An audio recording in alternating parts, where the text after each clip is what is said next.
Welcome to today's deep dive.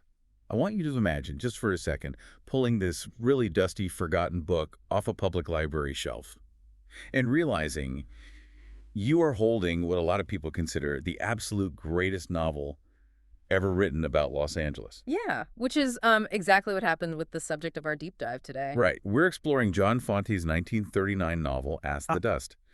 And the crazy thing is, it was this massive, catastrophic commercial failure when it came out, but it somehow, clawed its way out of obscurity. It completely bypassed the whole traditional publishing meritocracy. It's wild. But before we even get into that bizarre history, we really have to look at the world Fante created Uh, because well, it's brutal. it really is. And here's where it gets really interesting.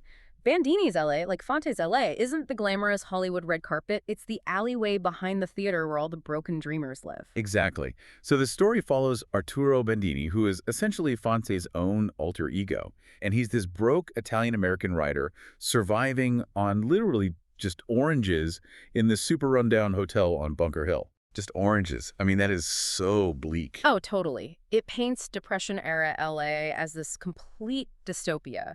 And the whole thing culminates in this really tragic, unrequited love triangle with a waitress named Camilla. Right. And her story goes to some incredibly dark places. It does. She eventually just wanders off into the Mojave Desert to die. And Bandini is out there in this empty wasteland, and he's just hit with this total futility. Yeah, that scene is wow. He actually takes a copy of his newly published first book and literally hurls it out into the desert. I mean, talk about a metaphor, right? Throwing your book into the void. Because that's basically what happened in real life. It hit the shelves in 1939 and just landed with a total thud. They only printed, what, like 2,200 copies? Barely over 2,000, yeah. Okay, let's unpack this. Yeah. Because I always like to push back on this myth of meritocracy in art. Like, did it fail because people just missed this groundbreaking masterpiece? Yeah. Or was it maybe just too bleak for a Depression-era audience? Actually, it was neither. It wasn't about the audience's reaction at all. The failure had, zero to do with its literary merit. Fante's publisher went bankrupt, defending this completely bizarre legal dispute. Wait, really? A lawsuit? Yeah, they got sued over their unauthorized publication of Adolf Hitler's Mein Kampf. Oh my God. How does a local LA fiction publisher even get tangled up in that? Well, they saw a chance to make a quick buck by printing an unauthorized translation without paying royalties. But Hitler's original publishers actually sued them for copyright infringement. That is just, I mean, you can't make that up. You really can't. And the sheer cost of fighting that legal battle bled the publisher completely dry. So by the time Ask the Dust actually came off the presses, there was absolutely no money left. None. Wow. So a masterpiece dies, not because it wasn't good enough, but because a publisher got sued over a dictator's manifesto. Usually, a bankrupt publisher just means permanent obscurity. Right. The book goes out of print and the author is just forgotten forever, which is exactly what happened here until a chance encounter changed history. Enter Charles Bukowski, right? Yes. Decades later, a young Charles Bukowski is scavenging through the public library and just happens to pull this surviving copy off the shelf.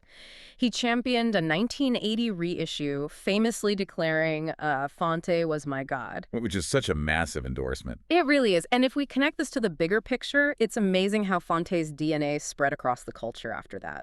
Later postmodern writers really took his weird, gritty realism and ran with it. Oh, right, like the whole David Foster Wallace connection. Exactly. David Foster Wallace totally borrowed from him.